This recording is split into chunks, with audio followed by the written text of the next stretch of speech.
channel ko. And yes, naka-sweater na ako kasi dito sa amin ngayon umuulan and parang feel ko mag-sweater kasi ang lamig-lamig dito ngayon.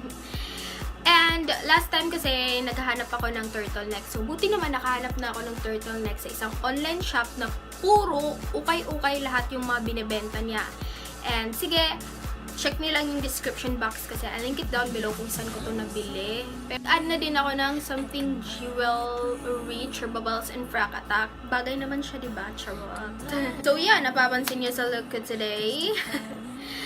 Very red lips na super glossy din. Ewan ko, nyari. Kasi sa old videos ko, parang wala yata akong glossy lips. If I'm not mistaken. Parang wala nga yata akong glossy lips. So, eto, gumawa na lang ako ng look na may pagka-glossy lips. It comes up pala pag bet mo or like mo yung mga red colors like this one sa lips ko. And please subscribe to my channel for more upcoming videos. So this look is a combination of brown or warm tones na mga colors. And yes, I'm using the Morphe 35K for this. Lahat andon yung mga shades na ginamit ko. And I think this look is good for night out with your friends, date ng boyfriend mo, ng kabit mo, hindi joke lang. So yeah, ang dami ko ng sat-sat. So if you wanna know how I did this look, then please keep on watching. First is, maglagay muna tayo ng contact lens and it's been so freaking long na hindi na ako nakapag-contact lens. Oh my god, niluluha ako. Ayan, apply ko na siya. Medyo matagal-tagal ko nga siya na-apply. Tapos na ako sa brows.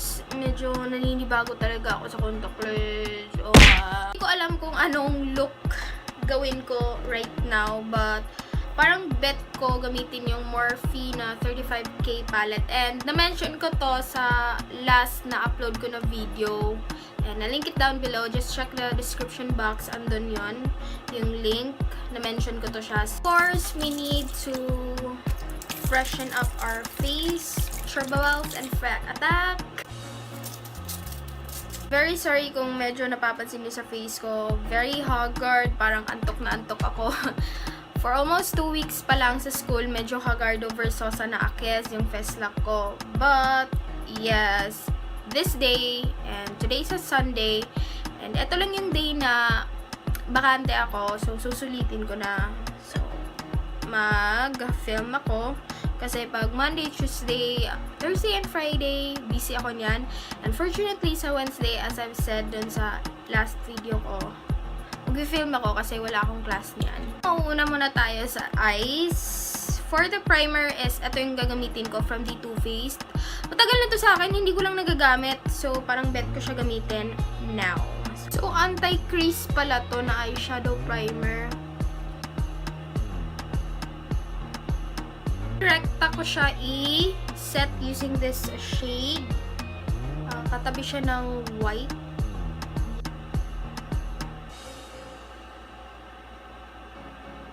Alam kung bakit naging messy siya sobra, pero later on, i-fix ko na lang. Siguro sa eyeshadow primer kanina. Our transition shade is this, sa bandang gilid. Ayan. Yes! Bagong brush to, napapansin nyo. Kakabili ko lang. And I'll link it down below kung saan ko siya nabili. Kay Sis Ami yata yung name niya nun. And ito yung first time na gagamitin ko na siya. Charot. So, lagay natin siya sa crease.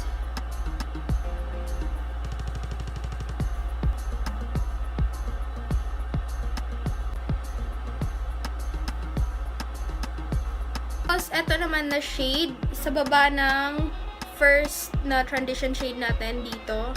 So, ito yung next shade. Din natin siya sa crease just to parang i-darken natin siya light. Pero sa bandang outer mo lang siya i-focus. Ayan.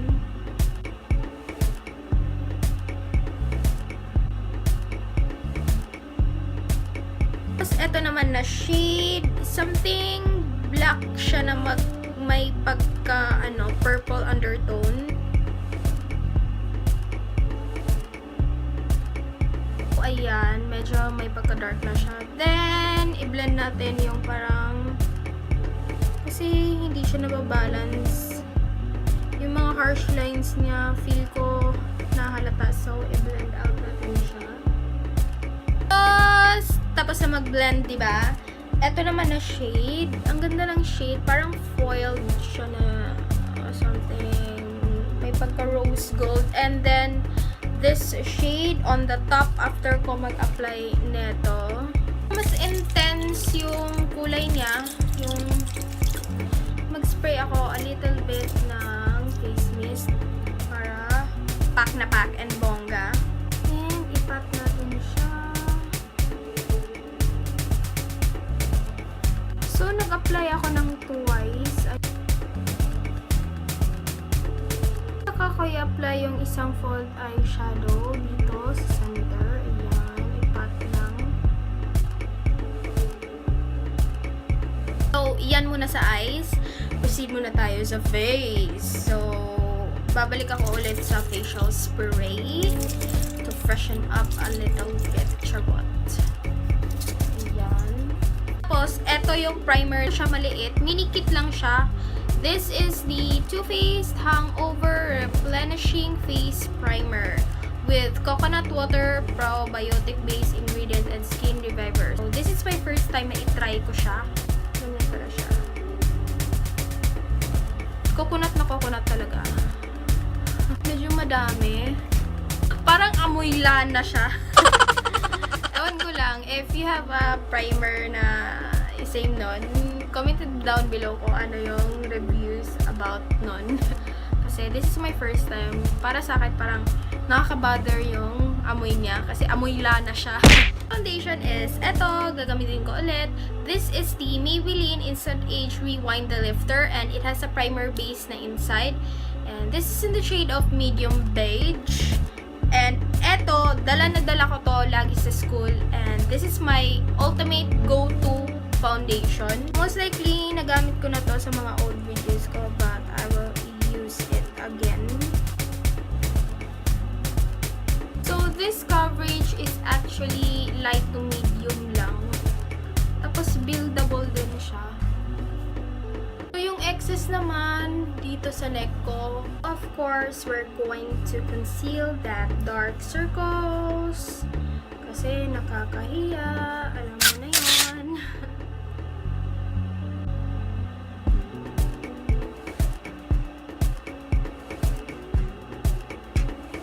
Contour naman and highlight, ito yung gagamitin ko. The NYX HD na mga concealers. The shade of, ano ba, shade nito? Fair and the Nutmeg. And napapansin nyo sa mga old videos ko, ginagamit ko always yung beige, but unfortunately, naubos na. So, eto na naman yung pag-prepare ko. I'm going to apply triangle shape. Parang feel ko, ano, ang daming concealer na apply ko. Tapos, dito, dito, dito, and dito. Namang nutmeg, bandang dito, dito, ayan. We're going to work this out, bitch.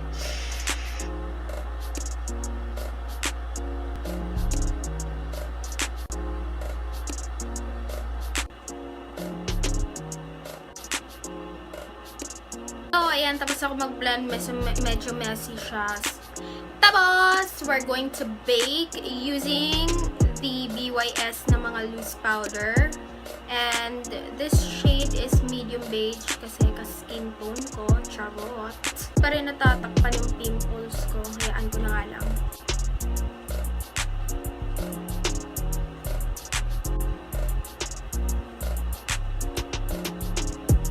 Muna siya mag-bake and mag-contour tayo using this.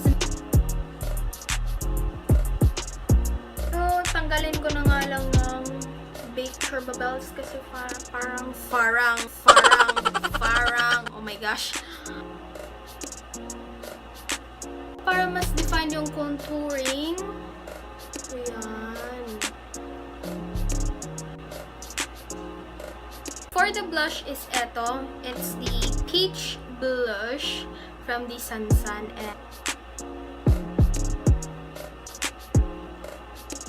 so, ayan, malapit na tayo matapos sa face. And going back na naman tayo sa eyes. Ano nga yung shade na ginamit ko kanina? Nakalimutan ko. So, eto yung gagamitin ko na shade ulit. And ilagay natin siya sa lower lash line.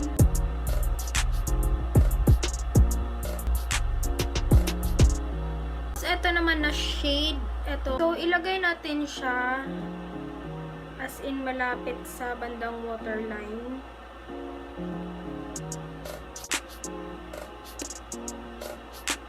And we're going to blend it light. Ayan. Tapos, mag-apply ako nito. This is from the Maybelline. Yung Color Show collections nila.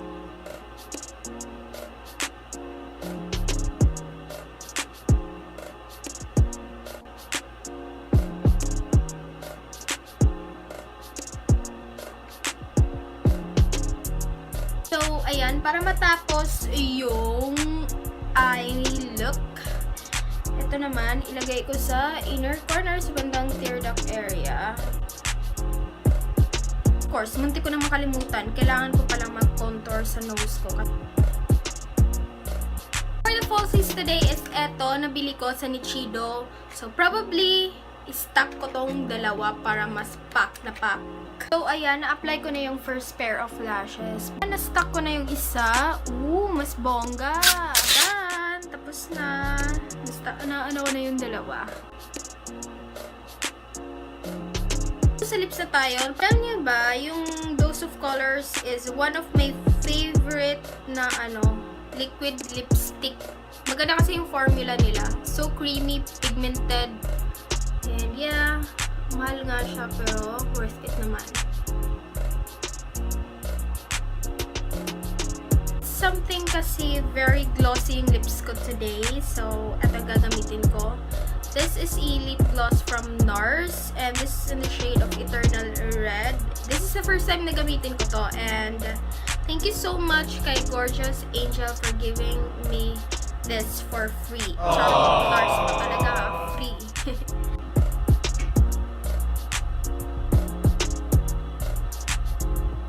Dry ng face ko, kaya pala wala akong highlighter. Then, ito yung gagamitin ko. My all-time favorite na highlighter.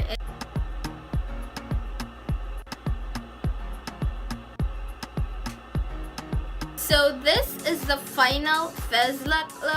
Diba? So, hindi naman siya ganun kahirap. Konting blending lang. And don't forget to hit like and subscribe to my channel for more upcoming videos. And also follow me on social media sites like my page, the Lian Mista. May mga quick previews doon. Baka bet nyo i-share and I will highly appreciate it pag i-share nyo yon kasi konti pa lang yung likes ng page ko. You can also follow me on my main account and you can also send messages through Kickpog about lang sa makeup.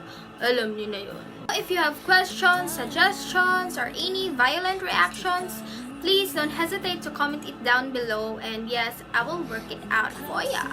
So yeah, I think that's all for today and thank you so much for watching again and I'll see you in my next video mga Pinay Beauties. Okay, thanks and bye! Bye!